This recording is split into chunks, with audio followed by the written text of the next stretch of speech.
connect.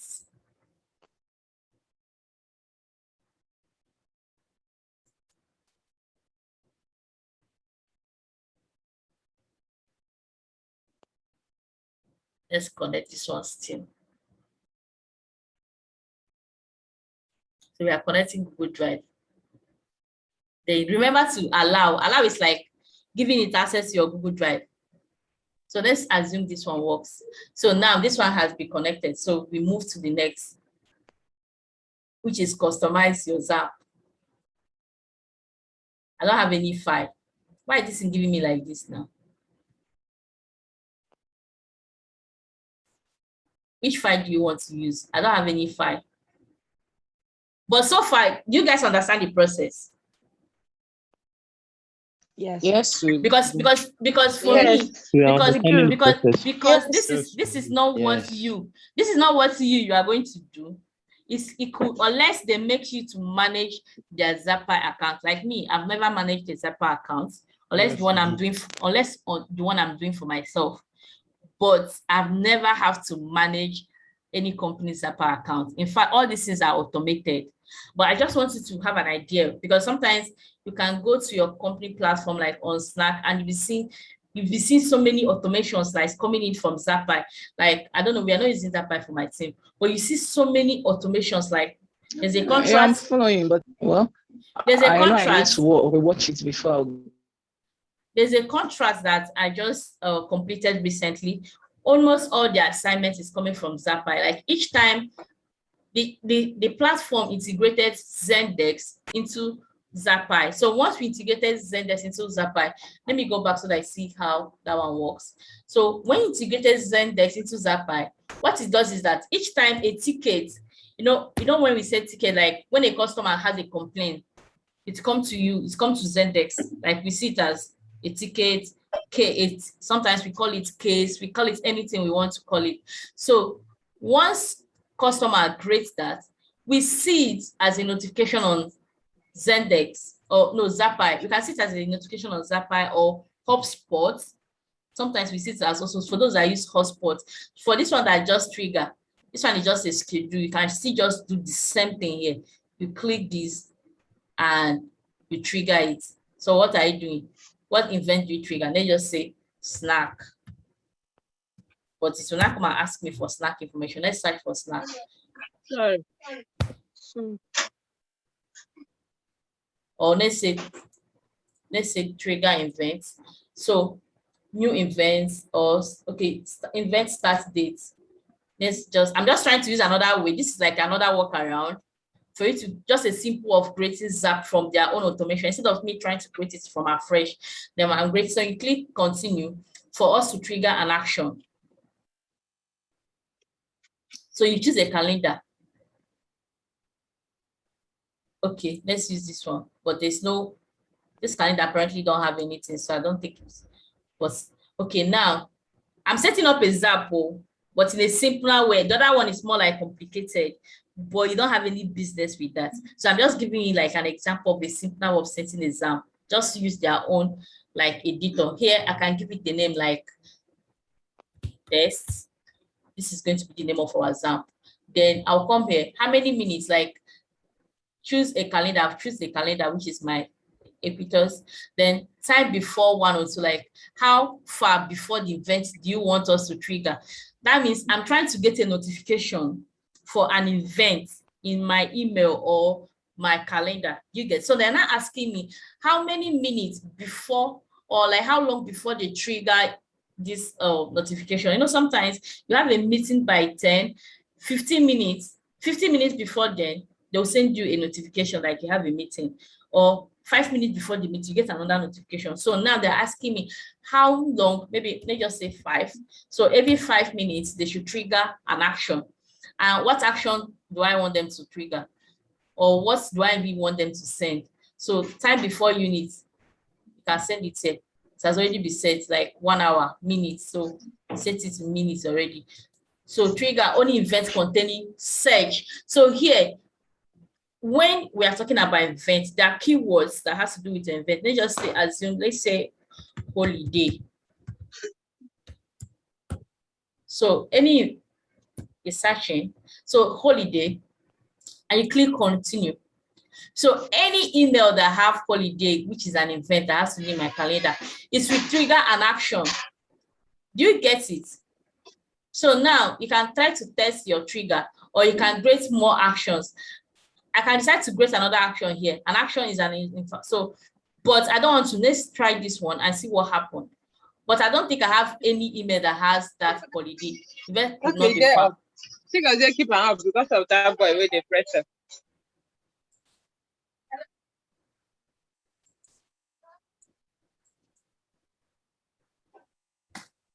Can you guys see what I'm doing? Yes. Yes. So because apparently I currently do not have holiday or calendar. I showed you people my calendar. Let me show you guys again so that you understand what I'm trying to say. So now let's go to my calendar. You see that my calendar is practically empty. So because it's empty, it's not picking most of the information. Can you see it? My calendar is empty. Can you see it? If you remember, when it was picking my calendar, it picked something like holidays in Nigeria, holidays in United Kingdom, birthdays. Do you know why? Because these are the informations I have. But when you click on this information, it doesn't really have like dates. Like all these holidays are not even showing. That is why I couldn't pick a specific date. These are the things I just created on my own. You get? Hello, guys.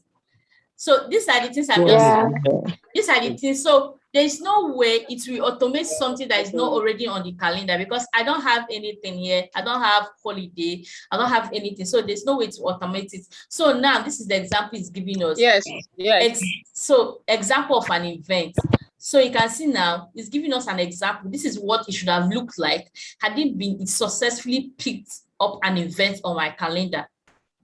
This is what the person is going to see. Like you're going to see all this information on your email. You can also get the Google Meet link. Like this is the Google Meet link. Like if we are going to have a meeting or anything at all, so we can click continue. So we are skipping that part. But I'm just trying to show you how we can be able to automate stuff.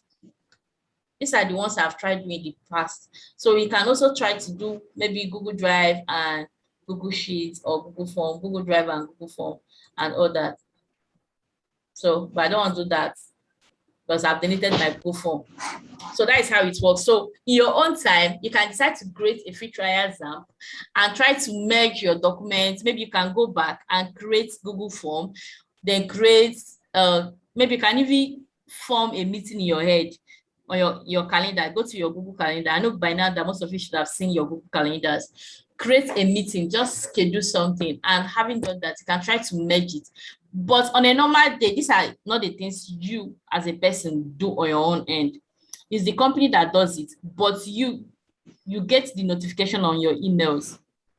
But sometimes if you are going to be a virtual assistant and your CEO or the person you're working with is lazy, then this is going to be part of your processes. It's going to be some of the things you are going to do. Like somebody in one of the classes is already doing it.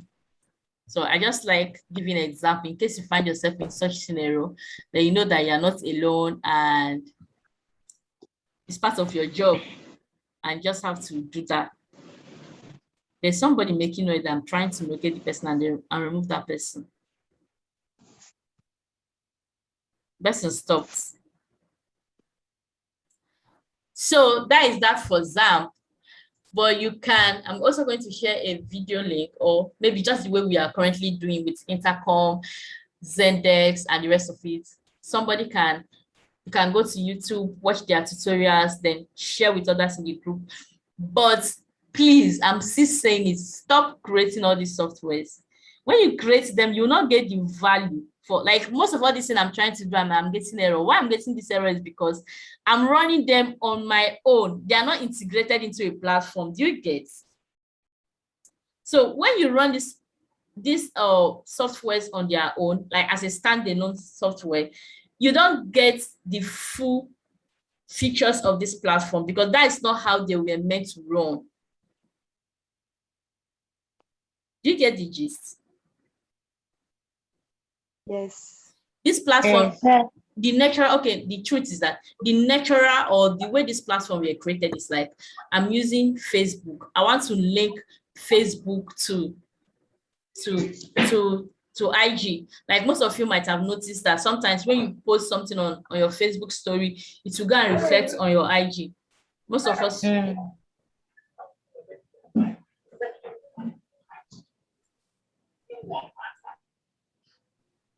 So most of us should have noticed that recently when you add something on your Facebook story, it automatically updates on your Facebook IG. So these are automations. It's not like it's because you are doing it and it's automated. No, once you do it, there's a trigger. That trigger is you posting the video. So now when you post the video, it triggers an action. And what is the action? That video appearing on IG page or IG story. Do you get it now? Yes. But and these things, when you are doing it, you are not doing it. You did not do it on Zappy. But it's possible that the product that is processing all these things for Facebook is Zappy. Do you get? Yes. It's possible that Facebook on their own back end integrated Zappy into their own system. So when somebody does anything, it triggers an action, and that action happens on another platform. So it's more like trying to synchronize two platforms together to make both of them work seamlessly. Like, let's assume that you wake up tomorrow morning, whatever you are doing on WhatsApp, you are seeing it on Facebook. That means there's something automating the action on the back end. There's nothing your own is to just perform an action that will trigger it.